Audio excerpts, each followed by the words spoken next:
ఈరోజు దేవుని వాగ్దానం యోహాను సువార్త 1వ అధ్యాయం 50వ వచనం. వీటికంటే గొప్ప కార్యములు చూతువు, వీటికంటే గొప్ప కార్యములు చూతువు. అందుకు యేసు, ఆ అంజూరపు చెట్టు క్రింద నిన్ను చూచి తినని నేను చెప్పినందున నీవు నమ్ముచున్నావా? వీటికంటే గొప్ప కార్యములు చూతువని అతనితో చెప్పాను. 2025 సంవత్సరాలకు ముందు నజరేయుడైన యేసు అనగా లోక రక్షకుడు, లోక పాపములను మోసుకొని పోవు దేవుని గొర్రెపిల్ల అని ప్రపంచ పాప భారాన్ని తన శిలువ రక్తము ద్వారా శుద్ధి చేయుటకై కన్య మరియ గర్భమునందు ఉద్భవించిన రక్షకుడు యేసుక్రీస్తు వారికి అతి దగ్గరగా ఉంటూ ఆయన రొమ్మున ఆనుకొనినవాడు అని చెప్పబడిన శిలువలో అమ్మా ఇదిగో నీ కుమారుడు, ఇదిగో నీ తల్లి అని అప్పగించిన శిష్యుడైన యోహాను ఈ గ్రంథాన్ని, ఈ సువార్తను వ్రాసినట్లు మనం గమనిస్తాం. యేసుక్రీస్తు ప్రభు పరిచర్యను ప్రారంభించక మునుపు ఆయన బాప్తిస్మమిచ్చి యోహాను ద్వారా బాప్తిస్మాన్ని పొంది తన్ను వెంబడించమని కొందరితో చెబుతూ శిష్యులనుగా 12 మందిని ఆయన ఏర్పరచుకున్నారు. యోహాను సువార్త 1వ అధ్యాయం 43వ వచనంలో ఫిలిప్పును కనుగొని నన్ను వెంబడించమని ఆయన చెప్తారు. ఫిలిప్పు నతానీయేలును కనుగొని ధర్మశాస్త్రములో మోషేయు ప్రవక్తలను ఎవరిని గూర్చి రాసిరో ఆయనను కనుగొంటిమి అని చెప్పగానే నతనయేలు ఫిలిప్పు వెనుక యేసు ప్రభు వద్దకు వస్తారు. యేసు ప్రభు, ఇతడు నిజముగా ఇశ్రాయేలీయుడు, ఇతని యందు ఏ కపటమునూ లేదు అని నతానయేలును గూర్చి ఫిలిప్పుతో చెప్పగానే నతనయేలు, నన్ను నీవు ఎలాగెరుగుదువు అని యేసయ్యను అడుగుతారు. అందుకు యేసు, నీవు అంజూరపు చెట్టు క్రింద ఉన్నప్పుడే నిన్ను చూచి తినని ఆయన చెబుతారు. నతనయేలు యేసుతో ఇలా అంటారు, బోధకుడా, నీవు దేవుని కుమారుడవు, ఇజ్రాయేలు రాజువు అని చెప్పగానే యేసు ప్రభు, అంజూరపు చెట్టు కింద ఉన్నప్పుడే నిన్ను చూచి తినని చెప్పినందుకు నన్ను నమ్ముచున్నావా? వీటికంటే గొప్ప కార్యములు చూతువని యేసయ్య చెప్తారు. క్లుప్తంగా 7 విషయాలను యోహాను సువార్తలో గొప్ప కార్యాలు ఒకదానికి మించినవి మరొకటి యేసు ప్రభు ఎలా చేశారో మీకు తెలియజేస్తాను. మొదటిది, నతానీయేలును చూడగానే యేసు ఇతడు ఇశ్రాయేలీయుడు, ఇతని యందు ఏ కపటము లేదని 1వ అధ్యాయం 50వ వచనంలో ఆయన చెప్తారు. యోహాను సువార్త 2వ అధ్యాయం 24వ వచనంలో యేసు అందరినీ ఎరిగినవాడు, ఆయన మనుష్యుని ఆంతర్యమును ఎరిగినవాడు గనుక ఎవ్వడును మనుష్యుని గూర్చి ఆయనకు సాక్ష్యం ఇయ్యనక్కరలేదు అని అక్కడ చెప్పబడింది. రెండవది, కానాలో వివాహము జరుగుతుండగా యేసును ఆయన శిష్యులను తల్లి అయిన మరియతో పాటు వివాహానికి పిలువబడతారు. అక్కడ ద్రాక్షారసం అయిపోయినప్పుడు యేసు తల్లి అక్కడి పరిస్థితిని చెప్పగా ఆయన సమయం ఇంకనూ రాలేదని చెప్తారు. తల్లి అయిన మరియ, ఆయన మీతో చెప్పున్నది చేయుడనగా యేసు ఆ బాణలు నీళ్లతో అంచుల మట్టుకు నింపుడని చెప్తారు.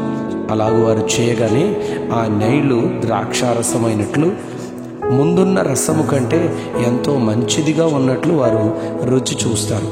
నీళ్లను ద్రాక్షారసముగా చేయుట గొప్ప కార్యము, సూచక క్రియగా యోహాను సువార్త 2వ అధ్యాయం మొదటి 11 వచనాల్లో చెప్పబడింది. మూడవదిగా యోహాను సువార్త 4వ అధ్యాయం మొదటి 19 వచనాల్లో సమరయలో బావి యొద్దకు కొండను పట్టుకుని మధ్యాహ్న సమయంలో నీళ్లకొచ్చిన సమరయ స్త్రీని నీళ్లు అడుగుతారు యేసయ్య. తనను ప్రత్యక్షపరుచుకున్నప్పుడు యేసయ్య ఆమె, అయ్యా, నేను తప్పికొనకుండానట్లు చేదుకొనుటకు నీళ్లకు ఇంత దూరం రాకుండానట్లు ఆ జీవజలము నాకు ఇమ్మని అడిగినప్పుడు నీ పెనిమిటిని తీసుకుని రమ్మని యేసయ్య చెప్తారు. ఆమె, నాకు పెనిమిటి లేడని చెప్తుంది. అవును, సత్యమే చెప్పావు. నీకు 5 పెనిమిట్లు ఉండేవారు, ఇప్పుడు ఉన్నవాడు నీకు పెనిమిటి లేడని నువ్వు చెప్పగా కరెక్టే చెప్పావని ఆయనను నీవు ప్రవక్తవని గ్రహించుచున్నావని ఆమె చెప్తుంది. ఆమె గత స్థితిని తెలియజేసిన ఈ గొప్ప విషయం గొప్ప కార్యం కాదా? 4వదిగా బెతెస్దా కోనేటి దగ్గర 38 సంవత్సరాల నుంచి వ్యాధి గల మనుష్యుడు బాధను అనుభవిస్తూ ఉండగా యేసు ప్రభువు వెళ్ళి స్వస్థపడగోరుచున్నావా అని వ్యాధిగ్రస్తుని అడుగుతారు. అతడు దేవదూత నీళ్లు కదిలించినప్పుడు వ్యాధిగ్రస్తులు నాకంటే ముందుగా దిగుతూ వారు స్వస్థపరచబడుతున్నారు, నన్ను దించడానికి ఎవ్వరూ లేరని చెప్పగా యేసు నీవు లేచి నీ పరుపెత్తుకుని నడువుమని చెప్పగా వెంటనే వాడు స్వస్థత నుండి తన పరుపెత్తుకుని నడిచెను అని యోహాను సువార్త 5వ అధ్యాయం 8వ వచనంలో చెప్పబడింది. ఇది ఒకదానికి మించిన మరొక గొప్ప కార్యము, స్వస్థత కార్యము కాదా? 5వది యోహాను సువార్త 6వ అధ్యాయం మొదటి 13 వచనాల్లో కొండ మీదికి ఆయన మాటలు బోధలు వినుటకు వచ్చిన 5,000 మందికి ఆహారం వడ్డించండి అని శిష్యులతో ప్రభువారు చెప్తారు. వారు 200 దేనారాల ఆహారం మేము తెచ్చిన వీరి ఆకలి తీర్చలేమని చెప్తారు. యేసునొద్దకు 5 యవల రొట్టెలు 2 చిన్న చేపలు తెచ్చి ఇయ్యగానే ఆయన ఆశీర్వదించి వాటిని విరిచి పంచుమని శిష్యులకు ఇస్తారు. 5,000 మంది ఆ ఆహారాన్ని భుజించి మిగిలిన మొక్కలు 12 గంపలు ఎత్తినట్లుగా వారు తృప్తిగా భుజించినట్లుగా అక్కడ రాయబడింది. ఇది వీటికంటే గొప్ప కార్యము కాదా?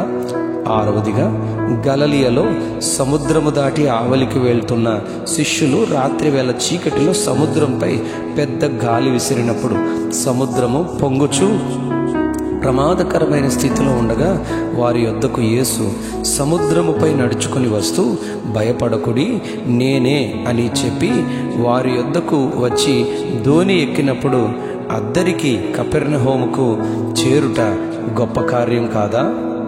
ఈ కార్యాన్ని యోహాను సువార్త 6వ అధ్యాయం 16 నుంచి 21 వచనాల్లో మనం చదువుతాం. 7వదిగా 8వ అధ్యాయం యోహాను సువార్త 11వ వచనంలో వ్యభిచారముందు పట్టబడిన స్త్రీని తీసుకుని వచ్చి మోషే ధర్మశాస్త్ర ప్రకారం రాళ్లతో కొట్టి ఈమెను చంపాలి, నీవేమంటావు అని యేసయ్యను అడుగుతారు శోధిస్తూ.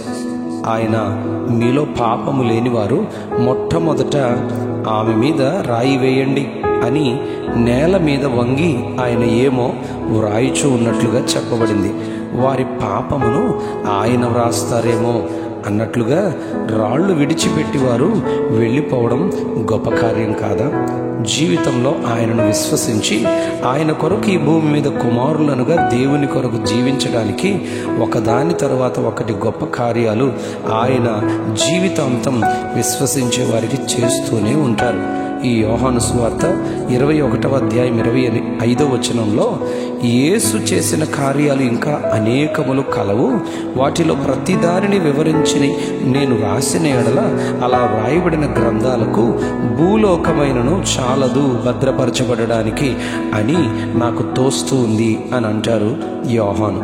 అలా వీటికంటే గొప్ప కార్యాలు మనం కూడా విశ్వాసము అనుభవించుదుముగాక. విశ్వాసము ద్వారా గొప్ప కార్యాలను మన జీవితంలో పొందుకుందుముగాక. Amen, amen, amen. వీటికంటే గొప్ప కార్యములు చూచెదము, వీటికంటే గొప్ప కార్యములు మనమును చూచుదుముగాక. ఆమెన్.